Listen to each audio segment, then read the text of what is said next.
All right, we're about to step into one of the most intense, high-stakes environments in all of medicine, the delivery room.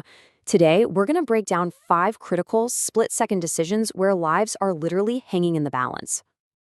You know, for most families, the birth of a child is just this incredible, joyful moment. It's this carefully planned event that hopefully goes exactly as you dreamed. But what happens when that perfect moment gets interrupted by an emergency? When everything routine suddenly turns into a race against the clock?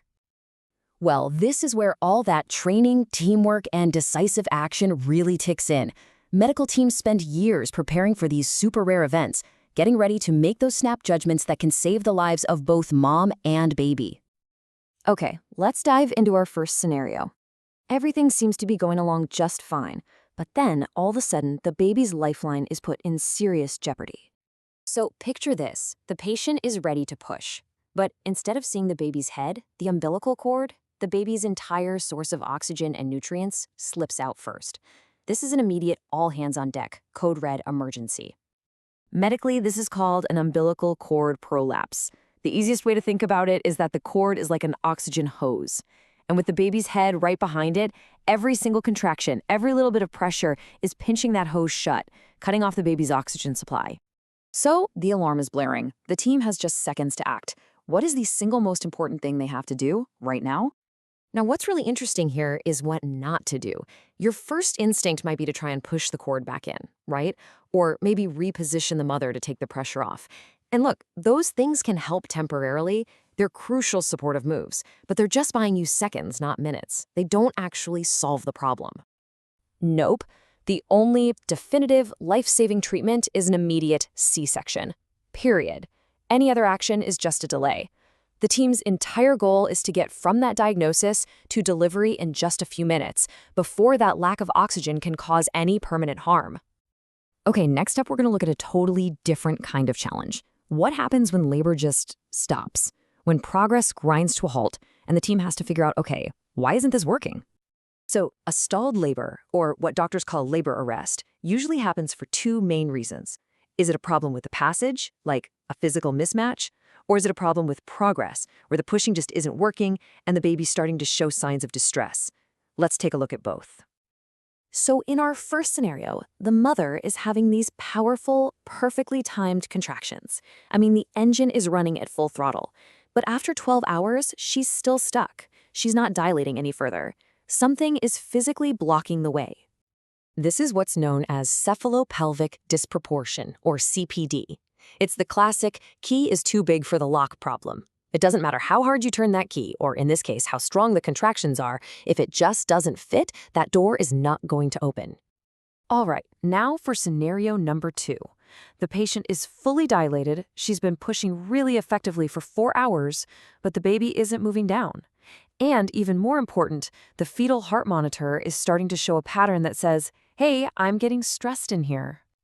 So the baby is basically signaling that it's running out of gas. The pushing isn't working and waiting any longer could get dangerous. So what's the right call? Well, for both of these types of labor arrests, whether it's a physical blockage or just a failure to progress with a distressed baby, the safest path forward is a cesarean delivery. At this point, the goal has shifted from trying for a vaginal birth to ensuring a safe birth, period. All right, let's move on to our next case. And I have to tell you, this is one of the most frightening and unpredictable emergencies in all of medicine. Imagine this. Labor is going perfectly. The patient is calm, all her vital signs are stable, the baby's doing great, everything is completely, totally routine. And then, in an instant, everything changes. The mother's blood pressure crashes. She's gasping for air. And at the exact same moment, the baby's heart rate just plummets. Both mother and baby are in a major crisis, simultaneously. This catastrophic event is an amniotic fluid embolism. It is incredibly rare, but it is an absolute all-hands-on-deck emergency. The very first priority is aggressive resuscitation of the mother. You've got to support her breathing and her circulation. At the same time, the team has to prepare for an immediate delivery to save the baby. For our final case, the emergency doesn't announce itself with a big, sudden collapse. Instead, it's a subtle, repeating pattern on a monitor, a whisper. Okay, So the patient is ready to deliver, but the team sees something on the fetal heart monitor that's making them nervous. After each contraction, the baby's heart rate dips down and it's really slow to recover. This is a classic pattern called a late deceleration. Think of it this way: with every contraction, the baby is essentially holding its breath. These late decelerations are a super clear signal of something called uteroplacental insufficiency. In simple terms, it means the placenta just isn't delivering enough oxygen to the baby during the stress of labor. This pattern is the baby sending out an SOS. Now, the team can try a few things, like changing the mother's position or giving her oxygen, but the pattern just keeps repeating. The underlying problem isn't going away. So what's the definitive move? When the baby's environment has become unsafe and you can't fix it, the only solution is to get the baby out. An emergency C-section is absolutely necessary to prevent the baby from suffering the effects of prolonged oxygen deprivation. The monitor gave the warning, and the team had to act on it decisively. So after walking through all of these incredibly intense scenarios, what's the big picture here? What's the common thread that connects all of these critical decisions? Well, it really comes down to a few core principles. It's about recognizing the pattern, whether it's that sudden prolapsed cord or those subtle repeating decelerations on a monitor. And it's about acting decisively, knowing that for these specific emergencies, the only truly safe way out is an immediate delivery. And it's so important to remember, these events are the exception, not the rule.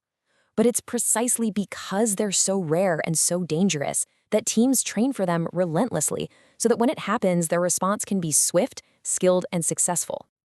It really leaves you with a final thought. When the data is crystal clear and the stakes are this high, the most critical decision is the one you make without hesitation.